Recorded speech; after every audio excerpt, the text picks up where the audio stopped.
specifically, I've now got get rid of that. Right. Sorry, Alan. Yes, right. So what we're going to be focusing on is business continuity and why it's so important in a modern business. And we're going to have a focus in relation to business continuity on the data management element. So looking at how we can help organizations to make sure that should there be an issue in terms of data or cyber security in their business, that they're able to continue business as usual.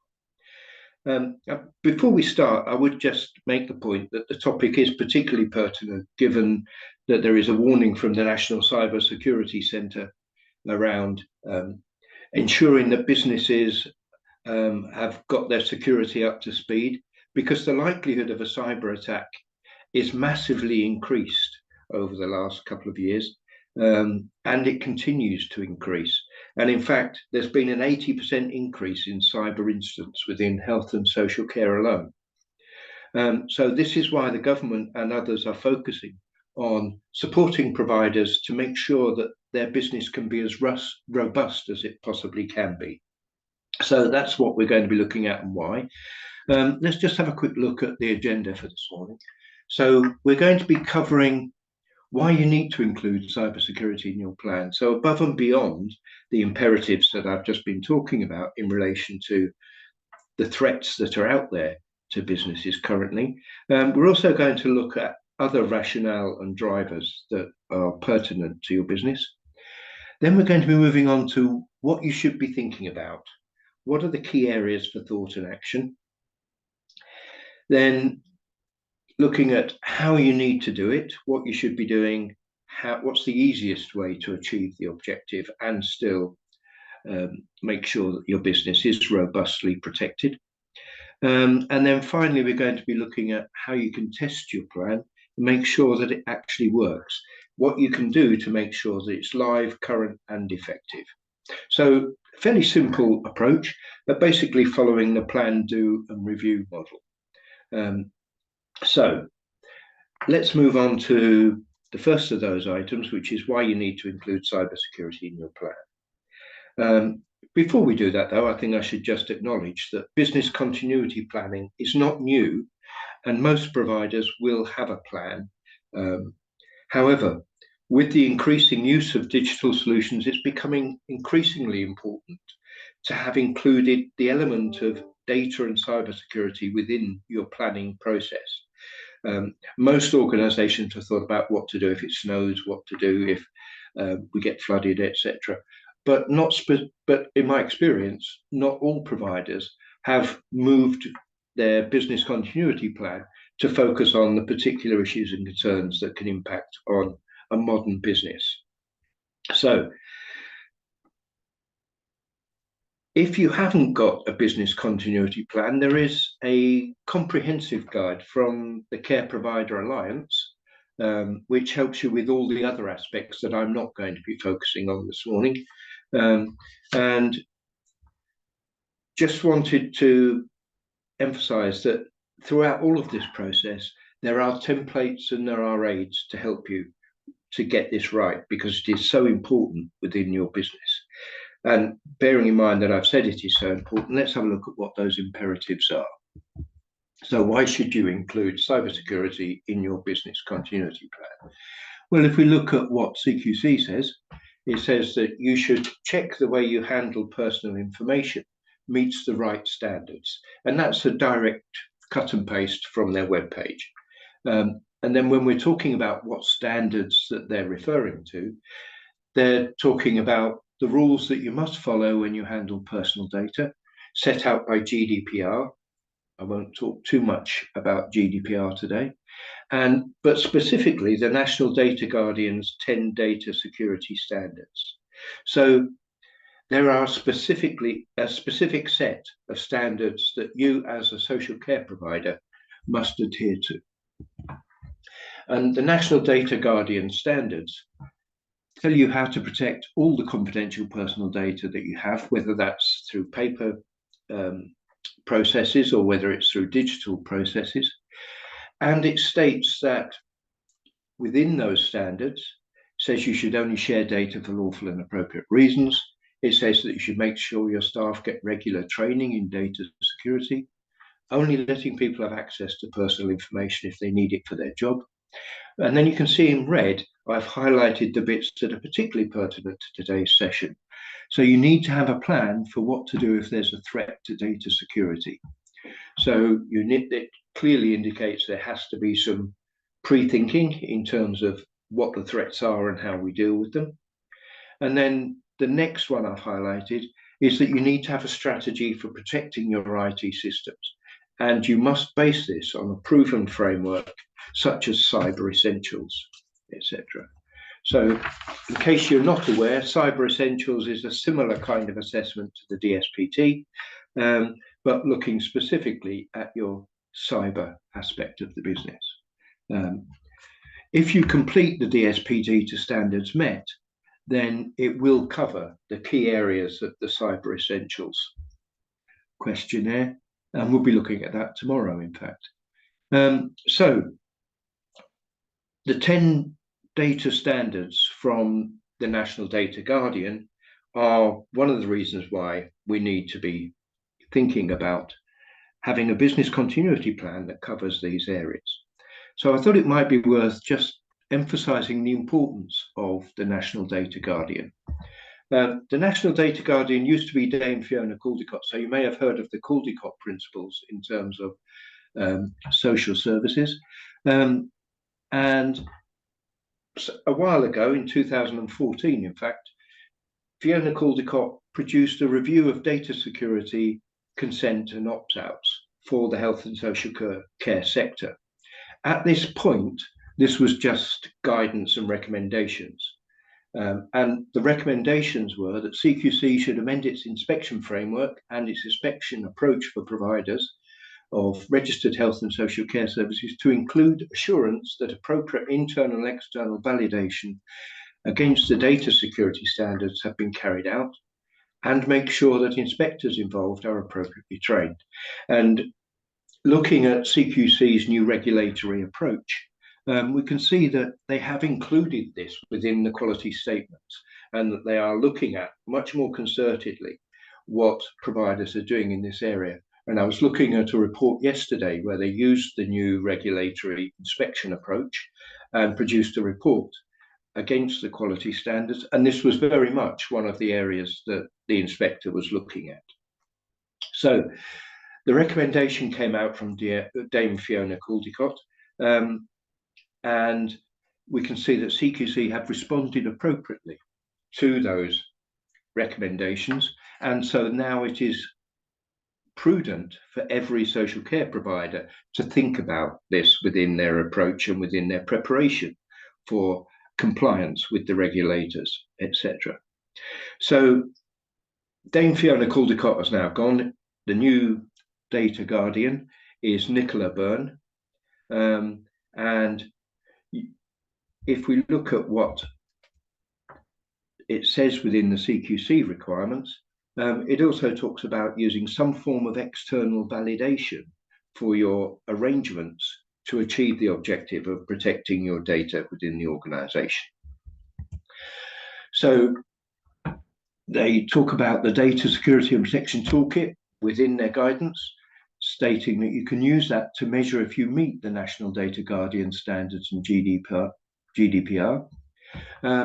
and that it will help you to find out what to do if there are any standards you don't meet. So if your business continuity planning isn't maybe as effective, or if you just want to check that it is, then the toolkit is one of those tools that can help with that. So I'm not going to talk to this. I think both of you that are here today will be aware of what the Data Security and Protection Toolkit is by now. But just to bear in mind the last point there on the slide, that it gives advice and is a checklist of good practice. So what does it actually say about your business continuity planning? For evidence item 712, it asks, does your organization have a business continuity plan that covers data and cyber security? And the important thing there, as I said earlier on, is that whilst we may have thought about data protection when we produced our business continuity plan, if we've changed and we're now using digital solutions as an increasing part of what we do and how we do it, then we need to make sure that the cybersecurity element is really up to speed. So if we had a power cut, if the internet went down, if we were hacked, if a computer broke or the office became unavailable, how can you ensure that you can continue to safely provide the services that you provide to the people that you support? And that's the critical element. It's about the whole purpose of a business continuity plan is not to meet the requirements of the regulator or the National Data Guardian standards. It's about ensuring that the people you support are able to receive the support that they require. So the imperative and the rationale is set. So let's look at how and what we need to do in order to prepare for our business continuity plan. And I, just as a caveat before we start on that, I should say that I've assumed that most organizations looking for assistance in this area are probably smaller organizations, because the larger national corporates, etc., will have people who take care of this sort of thing. So I've approached this using the digital social care template, the Digital Care Hub template that is available on the Digital Care Hub website. And so I'm going to work through it in a way that if you then use the template, it will be exactly the same as we cover it this morning. It is quite a basic template, so you will need to adapt it to reflect the reality in your organization. And it is a Word document, so it's easily adapted and amended. But you do need to think about it, not just work through it as it is, but to think about whether it does cover every aspect of what you need to think about within your particular organization. So what's the starting point? Well, as I said, the question asks this. If you expand the question, it then goes on to ask how your organization tests the plan. So once you've completed your plan, it doesn't stop there. You then need to test it and then make sure that it's still current and fit for purpose, and that it actually works. So the starting point: what digital systems and devices does your organization currently have in place? So before you can plan what to do if it fails, you need to know what it is in the first place. So identifying your digital systems is the first step in the process. And again, this will be more or less complex depending on the individual organization, your reliance on digital systems, etc.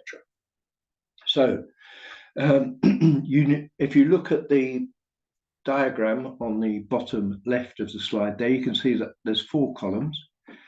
So you need to complete one row across those 4 columns for each of your digital systems.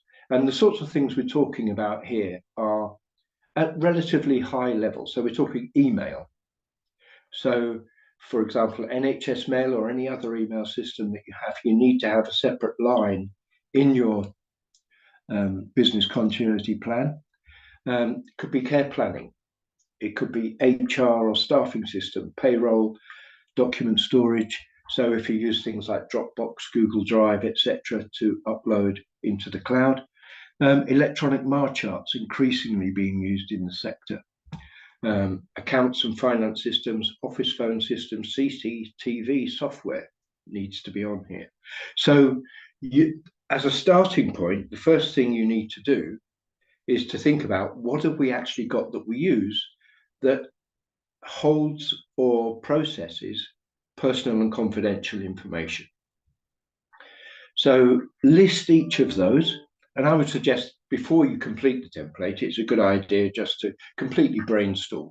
What is it that we could possibly have, so that you make sure that you don't miss any of those elements within your thinking. The next stage is, once you've identified all of your digital systems and entered them in your template, then you need to be thinking about how important those systems are. So you need to rate the impact of those systems failing in terms of their severity. So what we're talking about here is the risk assessment process in exactly the same way as you carry out any other risk assessment. So on a scale of 1 to 10, 1 being low, 10 being high, what would be the impact of this particular system failing? So if your NHS mail failed, how much of an impact would that have on your ability to provide the service that you need to provide to the people that you support? Then it asks you to think about whether or not there's any alternative method you might be able to use. So could you use paper-based? If so, where is that stored? Is it current? Is it up to date? And having thought through that, then you'd put the date in terms of when you actually reviewed that process.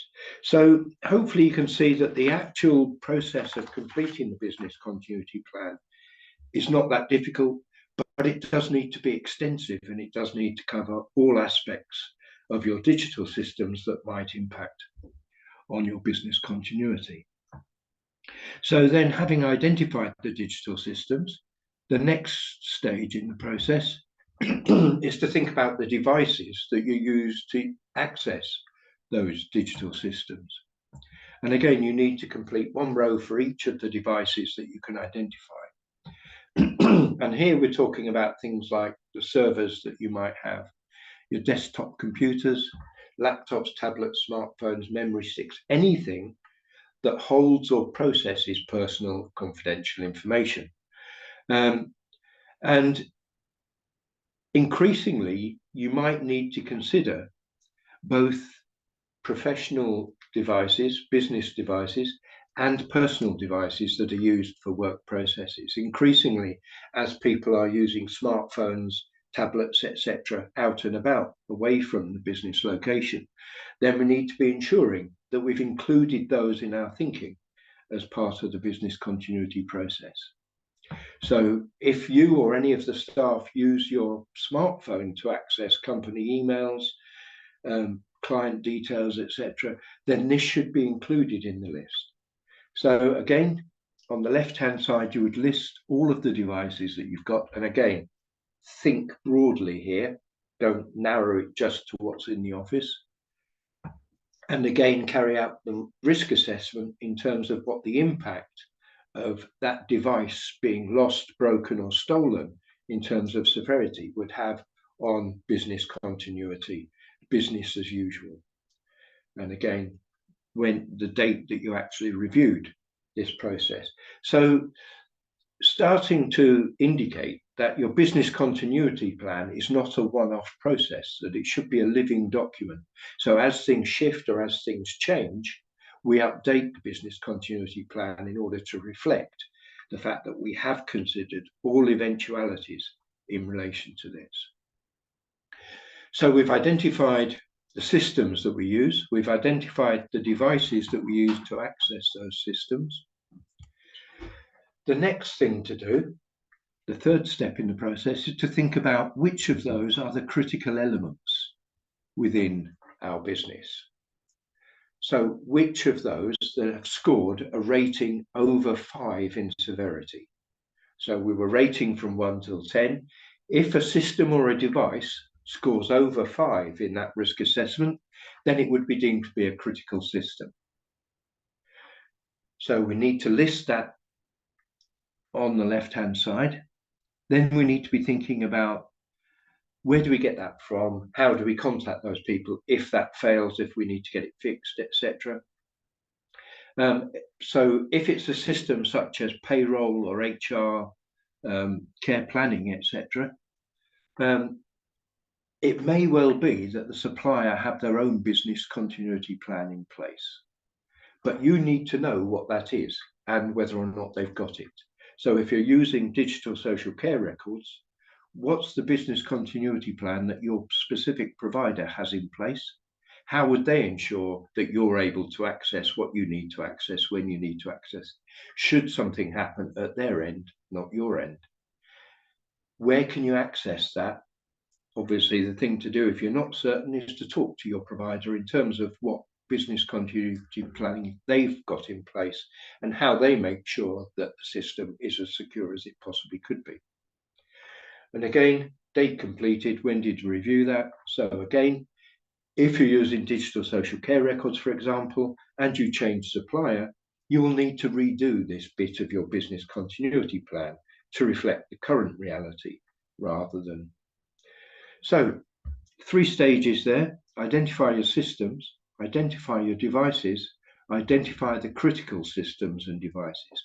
And those are the ones that are really important in terms of your business continuity thinking and how we can have some kind of action plan to make sure that should that fail in some way, should it become compromised, what would we do as an alternative? So the scenarios that I'm just going to run through quickly are the sorts of things you saw in the question within the DSPT earlier on. So office unavailability. So if there was a fire, flood, etc., and you were unable to access the office, would you be able to continue business as usual? If not, why not? What would you need to do as a consequence? If the phone line or broadband failed, would we be able to continue business as usual if there was a power cut, if we had a broken computer, if we were hacked? If your supplier system failed, so as I was just saying, your care planning system. And you can see that I put at the bottom of the slide there a question mark with other, and that's because I recognize that it may not cover all of the things you need to think about within your business. So I can't give you all of the answers because I don't know all of your businesses. So you need to think about all of those possible scenarios that could happen within your environment. So if you were working from home in the kitchen, on the kitchen table, then you might need to think about certain aspects. If you were working in a business complex where there are other organizations and other companies working, you might need to think about other scenarios and possibilities. So again, it's horses for courses. What is your current reality? What do you need to think about? And these are just the common ones that might occur generally. So scenario 1, office unavailability. What do you need to do? Can you think about that as a potential threat to your business? So the first thing you would need to do is to think about how you would access the information and the systems that you need to run the business. So should that office become unavailable, how could we operate? So whatever the reason for that unavailability, how would you be able to access the systems and the devices that you've identified in your earlier stage of the business continuity planning? So you might need to think about, for example, what other computers could you access? If you access other computers, could you log on to the system or the process that you need to access? Where would people work from if you're unable to access your office? Could you get your data back from your backups? Are the backups working? Are they tested? Are you absolutely confident that the backup process would mean you can continue business as usual? How would you access the internet? Not so critical these days with mobile access to things, but are you able to log on to your particular internet access on machines and devices outside of the office environment? So whatever you need to think about, you need to think about, if that makes sense. Then you need to identify what your continuity plan is. And you'll notice that that's just a big blank space, because that reflects the fact that depending on what you put in the left-hand column, it will inform what needs to go in the right-hand column. So you need to think about, if you were unable to access the office computer, what would be the plan? And that could be as simple as using the laptop that's under the stairs for this eventuality. Whatever the reality is, that's what needs to go into that box there. However, the next thing you need to be thinking about is, if this did happen, who would need to action it? So we've identified what a continuity plan is, but who needs to know that that's what the continuity plan is in order to do it? And when would they need to do it? So we need to be identifying not only what the action is, but who needs to take that action. And then we need to think about who needs to be told and how we will tell them. So if we've said that the senior person on duty needs to action the continuity plan, They need to know that that's the case. So your business continuity plan is not one of those things that just sits on a shelf in the office. It needs to be a dynamic document that informs people what they need to know and how they need to respond should one of these eventualities happen. And then lastly, this particular scenario, we need to be thinking about what needs to be put in place so that our plan will work. So if we're suggesting that we'll be able to continue working because we'll have a laptop that's under the stairs ready for this eventuality, someone needs to put it there. Someone needs to make sure that it's charged. Someone needs to make sure that it's up to date in terms of its security, etc. So who's going to do that? And when will they do that? So your business continuity plan needs to be holistic and rounded in terms of its approach. It's not just identifying some random action that we think will happen, but we haven't actually put in place to make sure it happens. So scenario one, office unavailability, and by office, it could be any scenario. It's what would happen if you are unable to access your primary source of accessing those systems and devices. Scenario two, phone line broadband failure. Most people get their broadband through the phone line or through their servers, etc. these days. So whatever it is, if that were to fail, how critical is that to your business, as you identified in stage 2 of the process? Would you be able to access your care plans? Would you be able to access telephone numbers for service users' family? Would you be able to contact people? Would you be able to direct staff to where they need to be if you're a domiciliary care provider? If your main means of communication with your remote staff is telephone and you don't have access to the telephone, how are you going to be communicating and interacting with the staff that are out there in the field? So you need to be thinking about how you would mitigate against that. For example, you might need to consider what external telephone numbers are critical to running the business. How will you know what those numbers are if they're stored in your device and your device is unavailable? How are you going to be able to access that number? What would you use to make phone calls? Again, whatever the situation is, you need to be thinking against that. And particularly important if people use their own devices. So have you got a bring your own device policy? Does that policy state what people can and can't do on their mobile devices, etc.? So linking your business continuity plan with your bring your own device policy, etc. How would you connect to the internet? So would you use dongle or would you use mobile phone Wi-Fi hotspot? Or would people be expected to work from home, bearing in mind the security issues that might relate to that? So again, it's thinking through what's your reality, what makes sense within your business in order to identify your continuity plan and your critical issues. And then again, on the left-hand side there, we can see if this happens, who needs to do what and by when. So whatever your continuity planning is it currently in place? If not, who needs to set it up and make it a reality? Who needs to be told and how? And what needs to be put in place so that our plan will work? Who will do this and by when? So you can see that each of the stages or each of the scenarios follow a similar format in terms of thinking through the process. What could happen? How critical would it be? What would we do should that occur? Are we currently able to do that, or do we need to do something in order to make sure that it happens? And if that's what we expect to happen, do people know that's what we expect to happen? Right, scenario 3, power outage. How would you access your information and systems that you need to run the business if there was an extended power cut?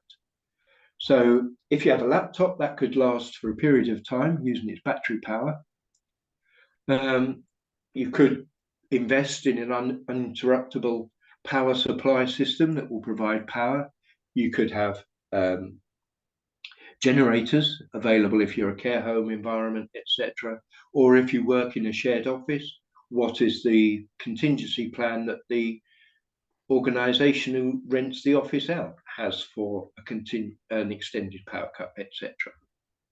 The important thing, however, is to think about how you will access your systems and data. Where are you going to work from? What computers can you use? How will you access the internet? And for critical systems that are not online, how can we access what we need? Can we still get access to the office? Could we still access the paper files that we need, etc.? So again, whatever your reality, that's what you need to think about in terms of the potential threats and issues in terms of accessing your confidential and personal data. What would you need to do in order to continue your business as usual and keep people safe from harm? And then the usual three questions: if it happens, who needs to do what by when? Who needs to be told? How we will tell them? What needs to be put in place? So thinking through, this is the potential threat. This is what we would do in that scenario. Have we got everything in place in order to do that? If not, what do we need to do and who needs to do it? So again, not rocket science, it's thinking through the process systematically in order to ensure that everyone knows what to do and how to do it. So scenario 4, what would happen if a device failed, became lost or stolen? And again, becoming more important as we move to more digital solutions. And again, thinking through issues around people using their own devices and what measures can be put in place to ensure A, their security, and B, their continuity. So these things you need to think about are very similar. How would you access your systems and data? So are there other devices you could use? Can you get data from your backups? How will you prevent your data getting into the wrong hands? So particularly important where people are using their own devices or devices provided by the company that they're using off-site. What security measures have you put in place, etc. So again, whatever your reality is, that would reflect what your continuity plan needs to be. So if the device is lost or stolen, as it says on the right-hand side here, you need to make sure that the device is difficult to get into. So you might use encryption, two-factor authentication, make sure your passwords are strong, using fingerprint or facial recognition. So making sure that if it's lost or stolen, that the data that is able to be accessed on that device is not accessible to whoever might have stolen it or found it. And so again, there are links here through to your bring your own device policy. So if people are using their own devices to access your data, you need to make sure that they are keeping that data safe and secure in exactly the same way as if it was provided from the business. So your bring your own device policy needs to cover those arrangements specifically. So scenario 5, what to do if you were hacked. And this is the one that I was referring to earlier on at the start of the session, that 80% increase in the potential threats. A few years ago, we would have thought, who's going to bother hacking into or accessing the data of a small care provider? The way things are at the moment, the risk is very high. So we need to make sure that our arrangements to protect the data and prevent us being hacked are in place. But would we know what to do if we were? So we need to be thinking about who needs to do what and by when. So if someone in your organization clicked on a link in a phishing email and suddenly you had a ransom threat within your organization, who would know what to do and how to respond in order to protect the data and continue business as usual? So you need to think through, if it happens, who needs to do what and by when? And one of the things you might want to consider is contacting Action Fraud, which is the National Reporting Centre for Cybercrime. And it's where you should report fraud if you've been scammed, defrauded, or experienced cybercrime. And there is a link on the slide through to there, or there is a phone number on the slide to contact action fraud. But if that's what you expect people to do within your organization, that's what should be specified within your continuity plan. Whether you do that or not, you should have a breach reporting procedure within your data protection policy that specifies what you should do, how you should do it, what should happen, and that should be reflected within your business continuity plan. Changing passwords would be one of the things that we will be recommending. But however, I would suggest that passwords should only ever be changed if they've been compromised. So this is an example of where you would need to change your passwords. Obviously, whoever you get your IT support from, you need to consult in terms of how to prevent this happening again, but also how to undo whatever has been done on the system.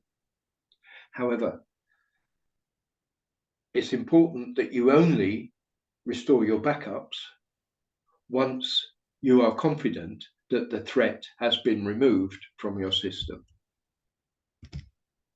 So you need to think about whatever it is that you put in place to respond to a hacking or a data breach as a consequence of a cyber attack.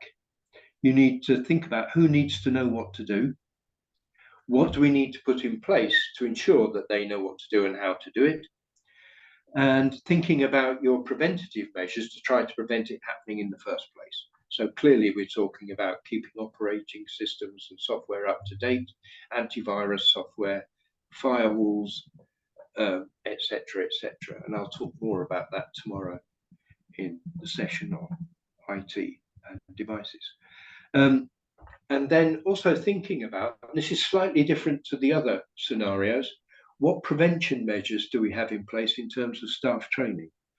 Bearing in mind that 90% of actor threats to a business actually become a reality because of human failings in terms of not following systems and processes. So we need to be making sure that staff are aware of the threats and aware of what not to do, and as well as what to do should it actually happen. And again, that should be part of your induction, but it should be part of your ongoing training for staff in relation to trying to prevent any of this happening in the first place. So what would happen if there was an issue in relation to your care planning system and it was the supplier's fault? So I mentioned earlier about checking what the business continuity plan was from the supplier. You need to be thinking through and understanding if your care planning system went down, how would you be able to continue? What would be affected within your business? How could you access the information that you need? Would you have information available through your backups? Are they current? Are they up to date? Or would you put a temporary paper or spreadsheet system in place in order to continue work? And then we get into the usual questions. If this happens, who needs to do what by when? Who needs to be told and how will we tell them? And what needs to be put in place so the plan will work? So fairly straightforward in terms of those elements. The critical and difficult bit is thinking through where is it critical for our business and what could we do to actually ensure that we were able to continue to provide safely the support that we need to provide. So you've looked at what are your critical systems, you've looked at your critical devices, you've looked at the scenarios for your business that could happen, you've identified your action plan, you've identified who needs to know. The next stage in that is to actually make sure that it works. So you will need to test your business continuity plan. It's no good just assuming that these things are going to happen and then finding out that should the worst happen, that it doesn't work. You need to actually test it in the same way that you would test your fire alarms, in the same way that you would run a fire drill, to make sure that everyone knows what to do and everyone does the right things at the right time in order to ensure that everything is safe and secure. So testing your business continuity plan. what could you do in relation to the office being unavailable? Well, there's several suggestions on the slide here, but you need again to reflect your reality in terms of how you could test your business continuity plan. So you might want to try locking the door to the office to simulate the office becoming unavailable, and then see if people carry out what's in the business continuity plan. If they don't, why not? Is it because they didn't know what they were supposed to do? Or is it just that they panicked and forgot that that's what they were supposed to do? Phone line or broadband failure. So you might, in the office, unplug telephones for the computers, laptops and smartphones, switch off Wi-Fi, or unplug cable, etc., so that internet access is not possible. See what people do. See how they respond. Does that reflect what's in your business continuity plan? If not, why not? Similarly, with a power outage, you might want to unplug relevant devices to simulate a power cut, or you'd simply put a piece of paper in front of the screen, turn the lights off and say, what would you do? To simulate a broken laptop, you might want to do something like hide the laptop, see if people know what to do. Do they go and get the laptop from under the stairs? Is it charged? Does it work? Etc. And if there's a supplier fault, you need to test whether or not the critical system that's supplied by the external supplier log out of the system so that you can't access the data. What would people do? How would they do it? Whatever the scenarios are, and whatever your critical systems are, you need to be thinking a way of actually checking out whether or not people know what to do and how to do it. Just going back to the issue of cyber attack, making the point again about action fraud. And if you need advice and support, you can contact the National Cyber Security Centre. But if your system does become infected, this slide just highlights the sorts of things that you need to be doing. So you need to immediately disconnect whatever it is that's been infected. If it's a really serious case, you might want to consider turning off Wi-Fi altogether or any core network connections. Once you're confident, you can reset the credentials, including passwords, but you need to make sure that you're not locking yourself out of the systems that are needed for recovery. And then wipe the infected devices, reinstall the operating system, because what you're trying to do is get back to a clean setup. Before you restore from the backup, you need to make sure that the system and the device are free from any malware. So you should only restore from the backup if you're very confident that the backup and the device are clean. Then connect your devices to a clean network. Install, update and run your antivirus software again. Then you can reconnect to the network and monitor what happens to make sure that there's still not a threat out there. So this is why I'm suggesting that if you're not IT savvy, this is something you might need your IT support to actually action on your behalf. But hopefully it won't come to that because all of your IT security is in place in the first place.